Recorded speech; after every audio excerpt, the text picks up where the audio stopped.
Il faut comprendre ça parce que c'est la base de ce qui suit. C'est-à-dire, je vous conseille de revoir et de s'entraîner davantage au niveau des éléments de mémoire pour pouvoir comprendre facilement les deux catégories essentielles des circuits séquentiels, à savoir les registres et le compteur. Il y a des méthodes d'enseignement, ce n'est pas toujours commencer par le cours pour arriver au TD. Je peux partir de TD, de l'exercice, pour aboutir au cours. C'est compris? Donc c'est pour cela que nous allons aborder l'exercice 2 qui traite en fait les compteurs. On va un exemple d'un compteur qui va nous compter de 0 à 3. S'il va en croissant, il va compter 0, 1, 2, 3, 0, 1, 2, 3, etc. S'il est en situation de décomptage, il va nous compter 0, 3, 2, 1, 0, 3, 2, 1, 0, etc. C'est ce qu'on appelle le compteur modulo 4 up, down. Il peut compter comme il peut décompter. Vous voyez les compteurs au niveau de la gestion de circulation rond-point, par exemple. C'est compris. Et nous allons essayer de le synthétiser, de le réaliser à l'aide d'un autre type de bascule appelé bascule JK. Compteur.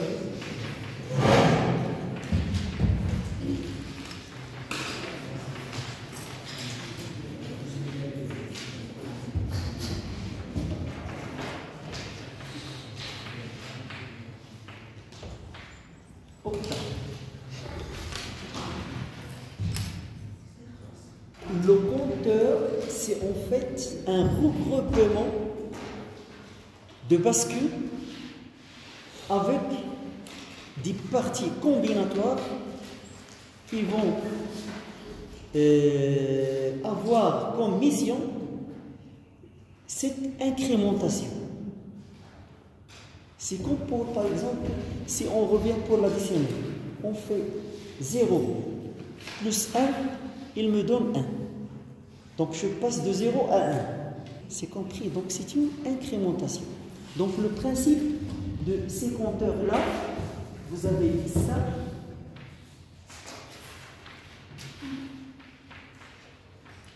Un signal d'horloge pour synchroniser le système, c'est K. Et vous avez une entrée qu'on va appeler U. Hop, ça c'est lorsque U égale à 0, vous aurez un comptage.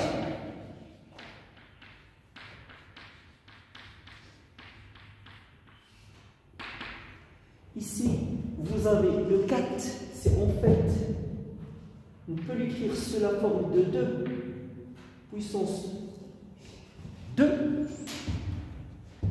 Donc, comptage, il va me compter 0, 1, 2, 3, il va revenir à 0. C'est compris? Ça le comptage. Pour un U égal à 0.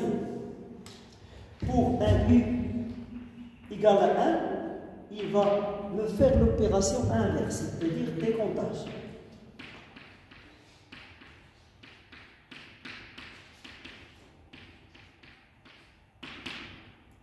Donc, s'il initie à 0, il va aller à 3, 2, 1 et rebondir sur 0 pour que l'opération soit cyclique. Donc, ça c'est NT up, down, modulo 4. Donc, 4, il va me falloir combien de bascules?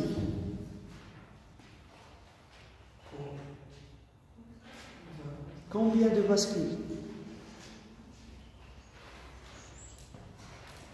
Regardez, le 3, pour le coder, c'est quoi?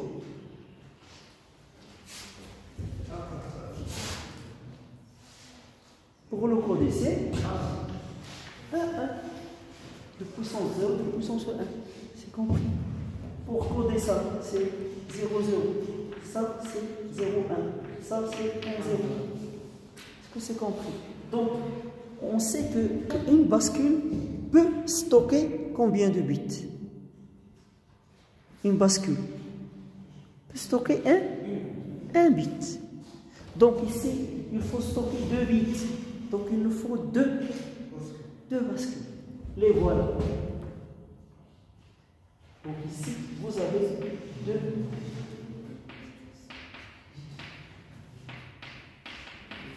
deux bascules.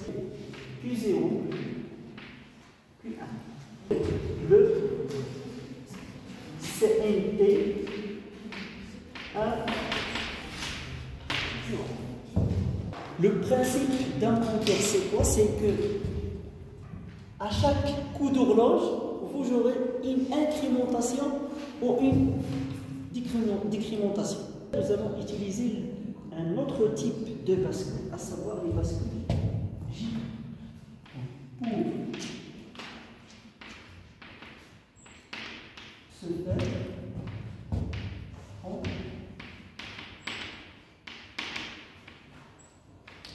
un autre type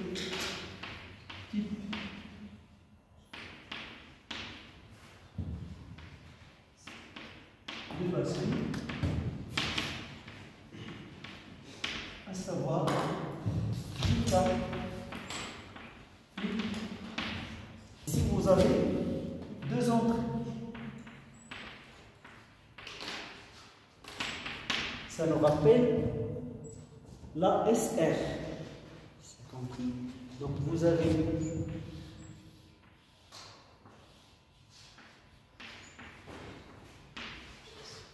J, K,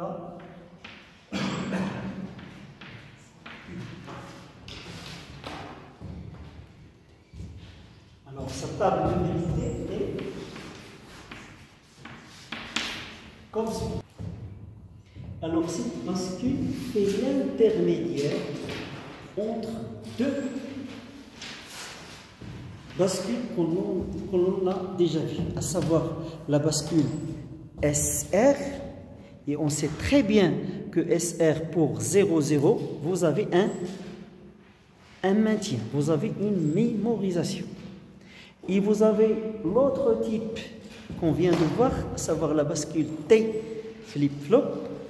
T, lorsque l'entrée est égale à 1, vous avez une inversion. Voilà, ça part de vérité qui va me servir pour concevoir ce circuit. Alors, les étapes à suivre pour réaliser ce compteur. Donc, on va débuter par ce qu'on appelle un graphe de transition pour finir par le design du circuit réalisé. C'est compris? Donc, première étape. Donc,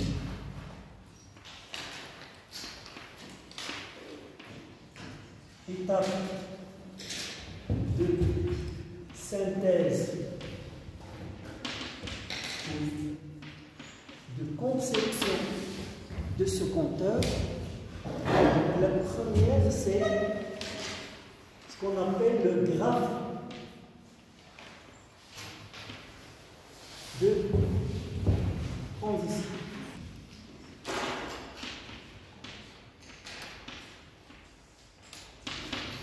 Le graphe d'état. Donc dans le graphe, vous avez des cercles qui montrent les états de ce circuit, et vous avez des flèches qui montrent les transitions d'un état à un autre, selon une condition donnée. 0, 0. Et au niveau de la sortie du compteur, vous avez un CNT qui est égal à 0. La sortie est égale à 0. Voilà le premier état, E0. Alors, si E égale à 0, je vais passer à l'état suivant. CE1 de codage 0, 1. Il est sorti, CNT égale à 1. Si sinon, je reviens à l'étape précédente. Je fais un décomptage. C'est compris. Maintenant, de même pour U égale à 0, je vais passer à l'état E2 de code 1, 0. Il est sorti quand égale à 2. Si sinon, je reviens en arrière.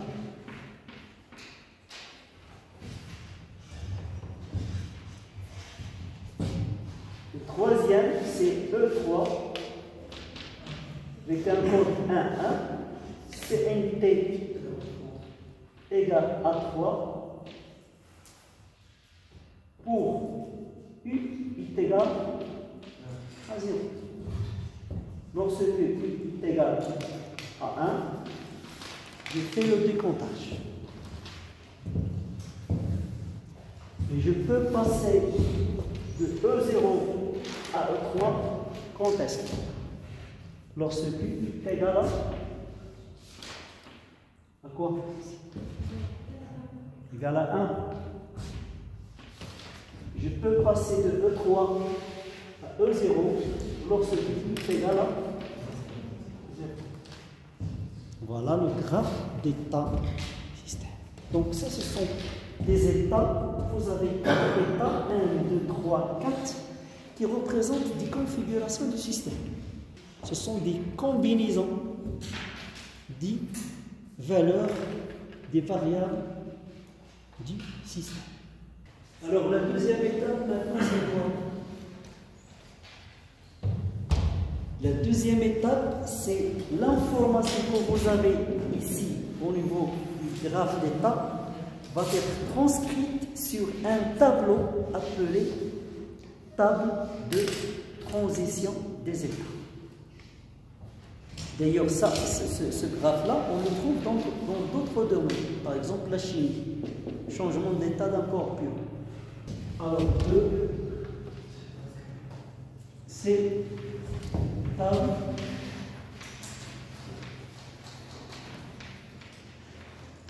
de transition. Donc, dans cette table-là, vous aurez l'état présent, les entrées, l'état futur, les entrées du bascule et la sortie. Alors pour 0, vous avez le comptage. Donc ici, c'est l'état présent de E0, l'état futur ici, vous aurez E1. Donc c'est 0,1. Ici, E1, l'état futur, ça va être E2. C'est 1, 0. Ici, l'état présent, c'est E2, l'état futur, ça va être E3. 1, 1. Ici, l'état présent, c'est E3, l'état futur, ça va être E0.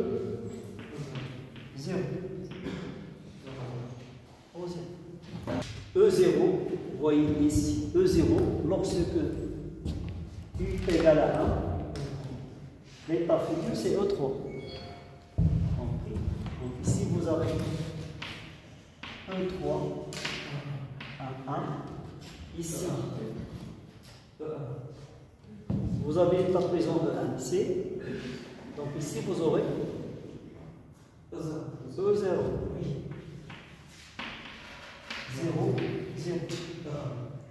Ici, le 1. Le 1, c'est 0, 1. Ici, c'est E2. Donc, l'information que vous avez ici est rétablie dans le tableau. il n'y a pas de distinction.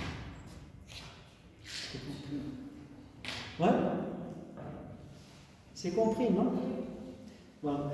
Donc maintenant, nous voulons remplir les valeurs de ces entrées de bascule G. Donc il nous faut faire appel à nouveau à la table de vérité de la bascule.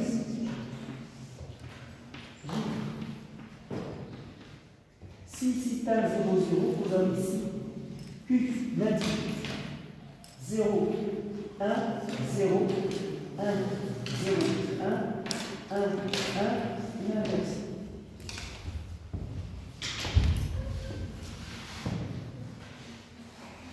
Donc nous allons faire ce trajet-là. Nous savons plus futur, nous pouvons remplir les valeurs de J et de J. C'est compris ici. Alors, regarde ici. Je passe de 0 à 1. 0 à 1, je peux la considérer de différentes manières. D'abord, je n'ai pas de maintien. Ce n'est pas ce cas. Alors, J1, 1. Donc, ça peut être ce cas-là. 1, 0. Et je peux la considérer aussi comme inversion. Donc, je peux avoir 1, 1. Est-ce que vous comprenez? Donc, si deux valeurs de JK peuvent remplir cette situation. Je passe de 0 à 1. C'est compris? Donc, J, il est fixé, c'est 1, mais peu importe K. C'est compris? C'est-à-dire soit K égale à 0, soit K égale à 1. Donc, J0, c'est 1.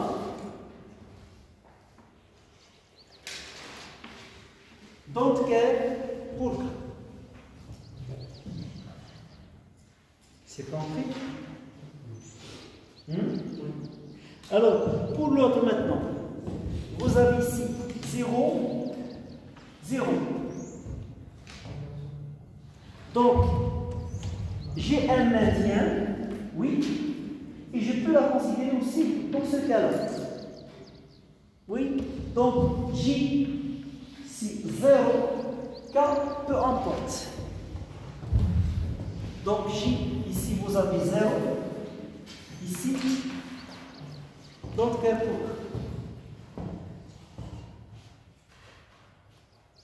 C'est compris? Maintenant pour 1, cette case-là. Pour 1, qu'est-ce que vous avez? Vous passez de 0 à 1, c'est-à-dire comme ce cas-là. Donc je vais écrire ici x 1, où je passe de 0 à 1. Comme ce cas-là, c'est-à-dire x. Alors de même ici, je passe de 1 à 0. C'est une inversion. C'est une inversion, donc je peux considérer ce cas-là. Et je passe aussi de 1 à 0, ici de 1 à 0, ou ce cas-là. Donc c'est une inversion, donc soit 1, 1, 1, 1, soit ce cas-là. Je tiens 0. C'est compris? Donc vous voyez, K c'est égal à 1, J peu importe. Ici, K c'est égal à 1, J peu importe. 0 à 0, maintien. Maintien, ça veut dire ce cas-là ou ce cas-là. Donc J égale à 0. C'est compris? Ici, J, c'est 0. Peu importe pour E de 0 à 1. C'est une inversion, 0 à 1, c'est comme ces cas-là. Donc vous avez x 1. Et vous avez 1, 1. C'est un maintien. Et c'est ce cas-là aussi. Donc vous voyez ici, 0, 0. J, peu importe. Donc K, c'est égal à 0. Ici, K, c'est 0. Si vous avez X, 0 à 1. 0 à 1, c'est comme ces exemples-là, ça veut dire que vous avez X1. Et vous avez 1 à 0. C'est une inversion, c'est-à-dire ce cas-là et ce cas-là.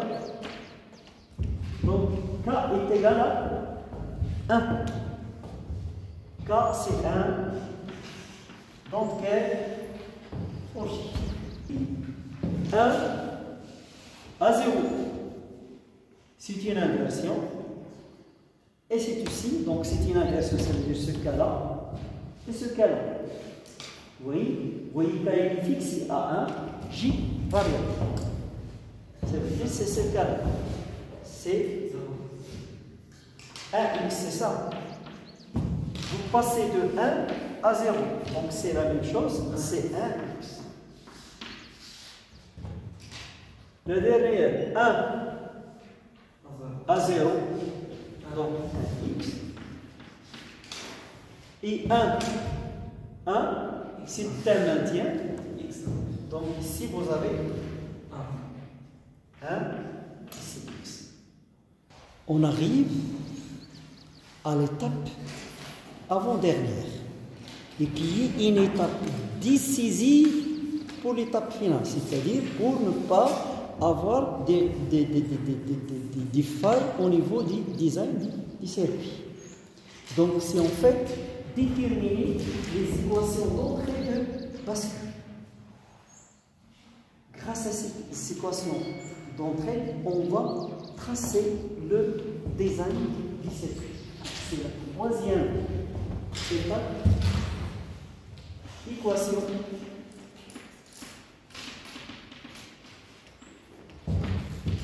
d'entrée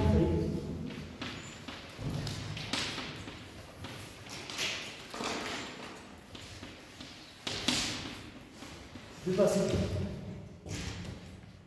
Et éventuellement voir si vous avez simplification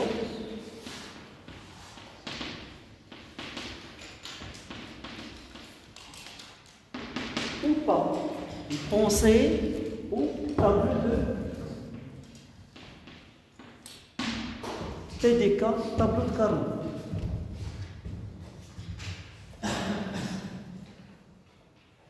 Alors, pour la première bascule, J0, K0, est-ce qu'on peut déterminer l'équation d'entrée de la première bascule? Bon, regardez bien ici.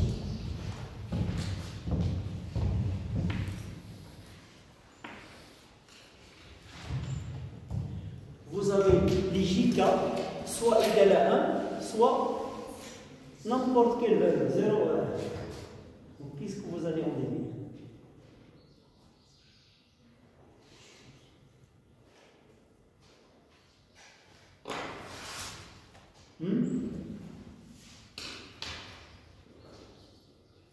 Ça, c'est peu importe, je prends 0, je prends 1. Mais pour moi, la meilleure solution et la plus facile, c'est quoi? 0. Ah si, je peux prendre 0. Donc je dois passer par le tableau de Carnot pour aboutir à l'équation. Mais l'équation la plus facile, c'est quoi? C'est prendre x égale à... C'est pas 0, c'est 1. À ce moment-là, je vais dire directement J0 égale à 1, K0 égale à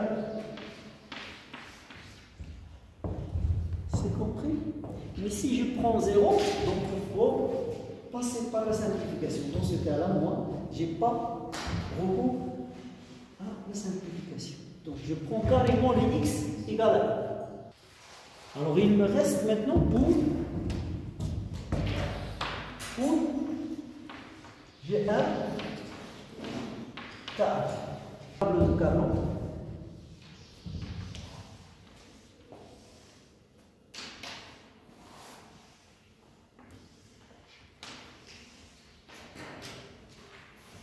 Donc ça c'est E, Q0 présent, Q1 présent. Ça c'est 0, 1. Et pour ça, on sait toujours au code grec.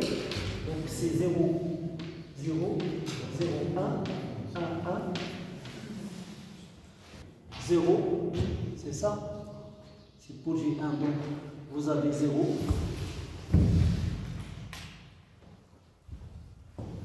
Vous avez 1. C'est ça.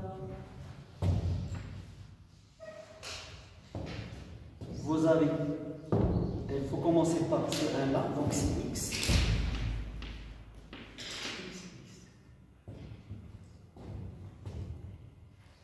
Et pour le 1, vous avez 1, 0, X, X. Donc je peux prendre ce X là, je peux le prendre 1, je peux prendre ça 1, 0, je peux prendre ça à 1, je peux prendre ça à 0. C'est un choix. Donc vous aurez G1,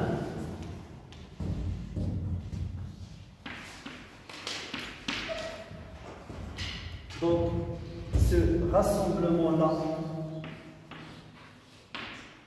c'est quoi sur U bar, U0, présent, plus ce rassemblement-là, c'est U, oui, U, ça, Q, Q0 bar. C'est quoi en fait ça? C'est XOR. Donc c'est U, XOR, Q0, présent. Voilà pour vous.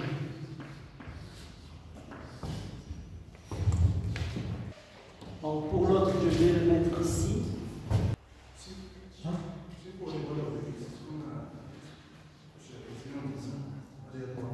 Oui, X, ça veut dire que le fonctionnement du système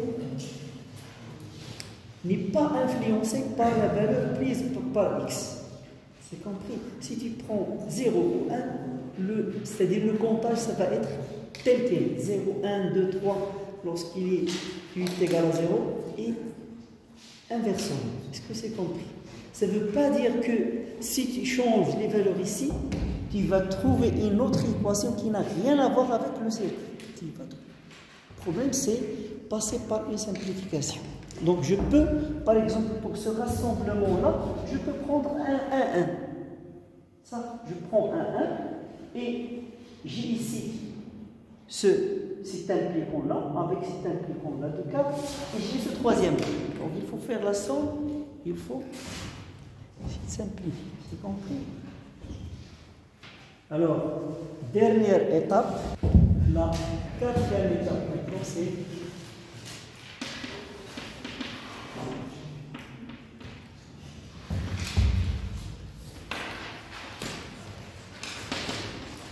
le design du compte.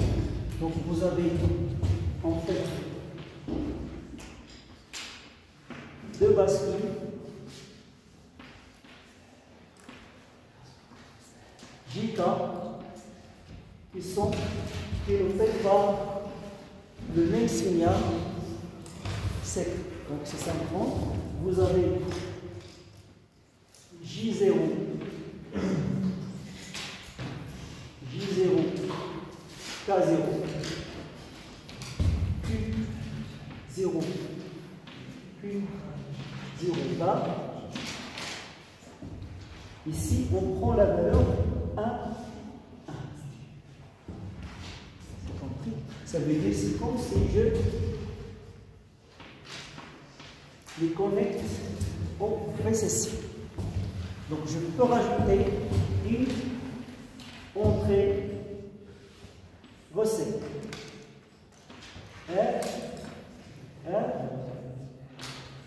Pour la remise à 0.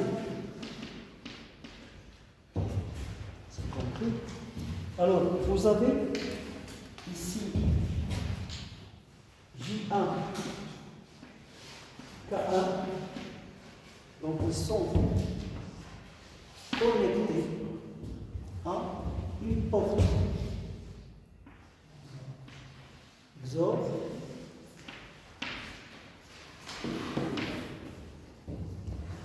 c'est plusieurs euros. Si vous avez montré, et le système ici va, c'est N, T, 0. Ici, vous avez Q1, Q1A. C'est L. Là, la sortie.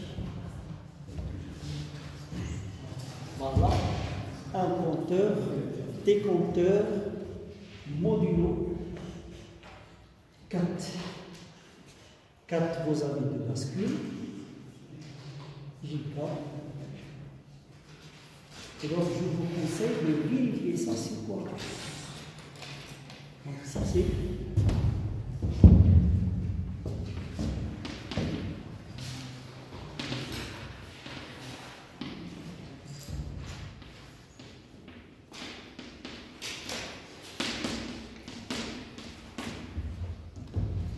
est-ce que vraiment ça donne